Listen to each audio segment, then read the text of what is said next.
So sometimes the biggest scandals don't start with documents. They don't start with investigations. They don't start with lawsuits. Sometimes they start with a girl sitting in her car after work, crying and pressing record on her phone. And that video, 43 seconds, not documents, not proof, not company name, just a woman with tears on her face and one sentence. If your company makes you cry in the parking lot every week, maybe the problem isn't you. Hi, I'm Alec. I've been a psychologist for 20 years, and I'm gonna tell you a story that still messes with my head when I try to sleep. But first, I need you to understand something. This isn't a story about whistleblowers or journalists or leaking files onto a dark web forum.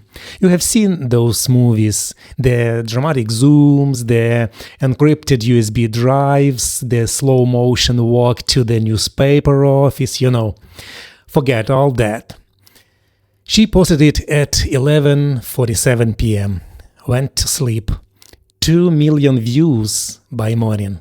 3 months later, the CEO quit.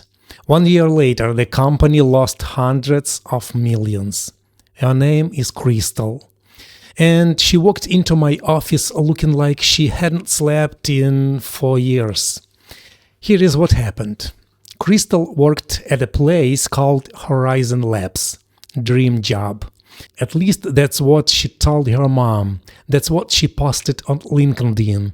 Behind the scenes, a manager named Derek, first time they met, he shook her hand and said, "I hope you are tougher than you look." She laughed, because what else do you do? Then came the little things. Emails at midnight. If she didn't reply within an hour, he had text, "You alive?" Then the bigger things. She asked for a weekend off for her mom's surgery. Derek said, "Family or career?" Your choice. She chose career. Her mom went alone. Crystal never told anyone that, not her friends, not her mom. She just showed up to work on Monday and smiled. That's the part that gets me, the smiling. One time she cried in the bathroom stall. A coworker heard her, knocked on the door. Crystal opened it, red eyes, mascara running, and the coworker said, "Oh honey, same." Then handed her a tissue and walked back to her desk. No report, no HR, just a tissue. Because everyone knew.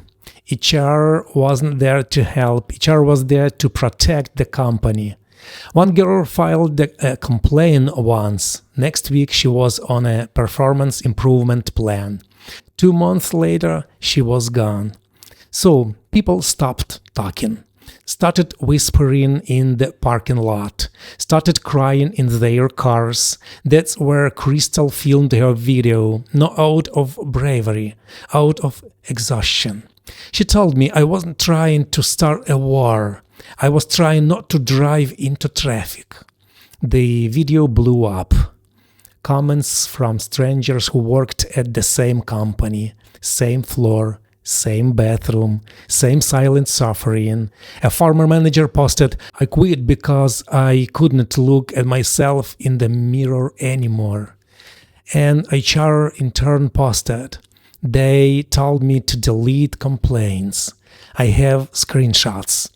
A janitor named Carlos posted a video in Spanish. He said he found notebooks in the trash, pages and pages of "I want to die" and "Please help me." That video broke me. The company tried to fight back. The CEO released a statement, "Isolated incidents. We are committed to change." The comments destroyed him. Thousands of people posting, "Liar, burn it down, we have receipts." And here is the moment Crystal will never forget. She got a text from a former co-worker, someone she ate lunch with every day for 2 years. The text said, "I can't believe you did this. You ruined everything for people who stayed. Ruined everything for people who stayed in hell." Crystal wrote back, "Then why are you texting me from your car at 10 p.m. on a Friday?" No reply. That's the betrayal nobody talks about. Not just from the company, from the people you suffered next to. The ones who smile at you in the office and pretend you don't exist after. 3 months later, the CEO resigned. Not because he felt bad, because the stock dropped, because his board got scared. Crystal watched his resignation video on her phone. He looked sad, tired, human. She felt nothing. She got blacklisted. 3 job offers disappeared after final interviews. Someone made a call. Someone said, "That's the girl who talks." Her mom called her one night, crying, said, "I didn't raise you to be difficult." Difficult. That's what they call women who refuse to be silent. 6 months later, a woman walked up to Crystal in a coffee shop, said, "I worked at Horizon for 2 years.